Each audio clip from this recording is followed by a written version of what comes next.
bienvenue à tous, c'est Z pour la vape du palais. La vidéo du jour a pour but de vous présenter ma sélection de petits appareils Apod ou non d'août 2018 à tirage serré, adaptés à des forts taux de nicotine ou du sel de nicotine. Pour cela, j'ai testé pour vous pendant plus d'un mois 14 appareils qui sont les suivants.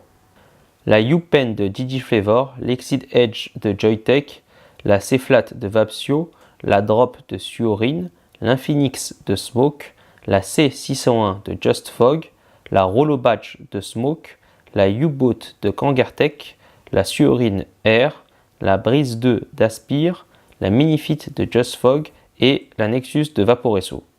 Je me suis basé sur les critères suivants pour pouvoir les sélectionner: praticité, compacité et le design. Mon choix final se porte sur la Suorin Air, la Breeze 2 d'Aspire, la Nexus de Vaporesso et la Minifit de Just Fog. Ayant le luxe de pouvoir choisir parmi 14 appareils, à chaque fois que l'un d'entre eux présente un souci rédhibitoire, je l'ai éliminé de la sélection. Par exemple, la U-Boot de Kangertech propose un rechargement un peu trop fastidieux.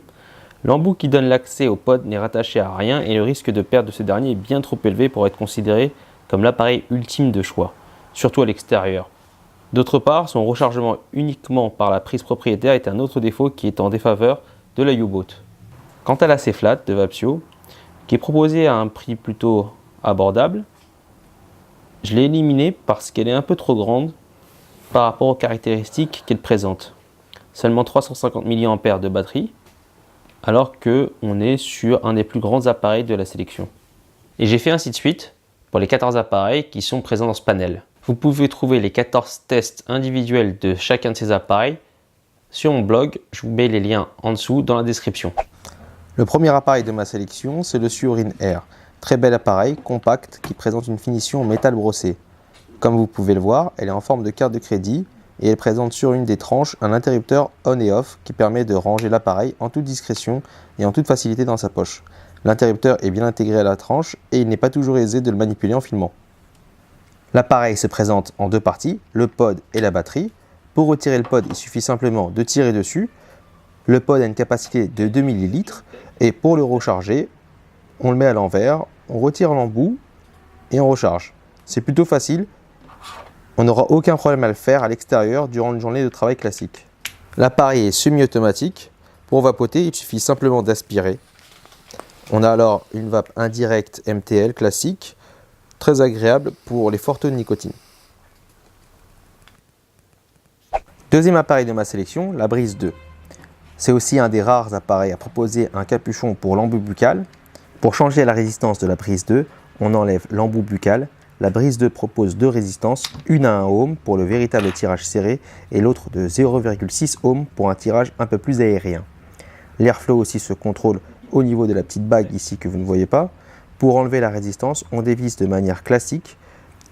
On ne s'en rend pas forcément compte sur la vidéo, mais la résistance est plutôt imposante par rapport au reste du panel.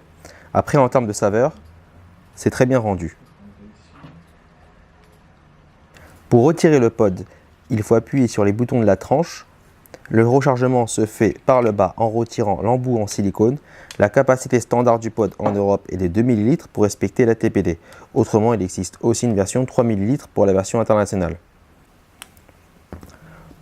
Le seul reproche qu'on peut faire à cette Breeze 2, c'est qu'on ne voit pas assez les indications LED lorsqu'on allume ou qu'on éteint l'appareil, ou encore lorsqu'on appuie sur le bouton Fire pour voir le niveau de batterie. D'ailleurs, je pense que sur la caméra, on ne voit rien du tout.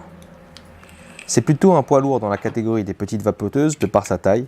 Par contre, la Breeze 2 utilise cette taille à son avantage en proposant 1000 mAh de batterie, la plus grande capacité de tous les appareils testés. Autant vous dire qu'en tirage serré MTL, vous n'aurez aucun souci pour tenir la journée.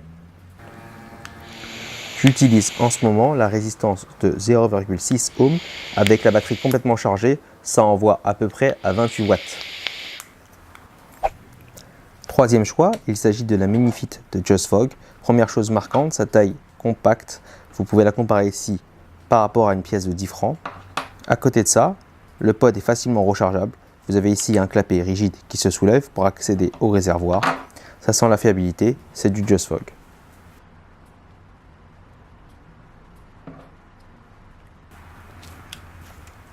Lorsqu'on reste appuyé sur le bouton Fire, on arrive à voir l'indication de batterie indiquée par 3 niveaux de couleur. Plus il y a de lumière et plus il y a de batterie. Pour éteindre et fermer l'appareil, il suffit d'appuyer 3 fois sur le bouton Fire de manière successive. Le petit bémol concerne la restitution des saveurs légèrement en deçà par rapport au top du marché. Cela dit, le principal n'est pas là pour le petit appareil de la firme coréenne.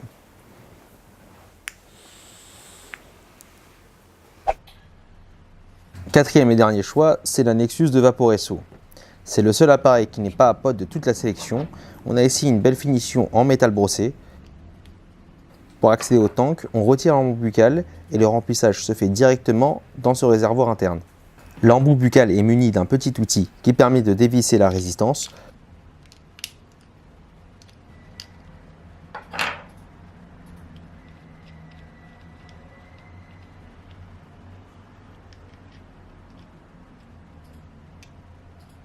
Comme sur la prise 2, vous avez ici un contrôle de l'airflow que j'ai plutôt du mal à vous montrer sur la caméra. Particularité de la Nexus, elle se vape en contrôle de température. Il y a 3 niveaux de température différentes qui sont corrélés à 3 niveaux de puissance différentes. On a la présence ici d'un bouton qui ne sert pas à vaper puisque la vape est dite semi-automatique, c'est-à-dire que la vape se déclenche simplement en aspirant sur l'appareil. Quand on appuie 3 fois sur le bouton, on passe d'un mode à l'autre. Le blanc pour indiquer le niveau de température maximum, le vert pour celui du milieu et le rouge le plus bas.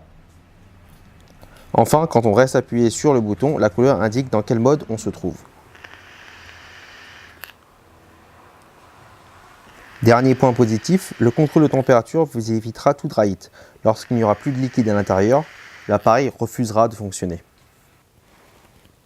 Pour conclure, j'ai choisi ces deux appareils parce que faute de place dans mon magasin, j'ai dû faire un choix drastique. La Minifit d'un côté et la Nexus.